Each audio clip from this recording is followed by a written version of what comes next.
আসসালামু আলাইকুম। আজকে কথা বলবো automatic transfer switch its mean ATS নিয়ে। তো এখানে আমরা দেখব যে আমাদের দুটা সোর্স আছে।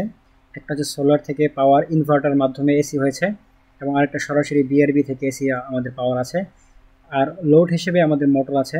এখন আমরা করব কি, এই মোটরকে আমরা এই দুইটা সোর্সের যে কোনো একটা সোর্সকে কাজে লাগিয়ে আমরা চালাবো। এখন তার মধ্যে সোলার হচ্ছে আমাদের প্রাইমারি সোর্স হিসেবে কাজ করবে, অর্থাৎ আমরা চাচ্ছি যে সবসময় যেন সোলার দিয়ে আমাদের লোডগুলো চলুক। যখন সোলার ব্যর্থ হবে বা পাওয়ার দিতে পারবে না, তখন যেন আমাদের বিআরবি থেকে কানেকশনটা পাই।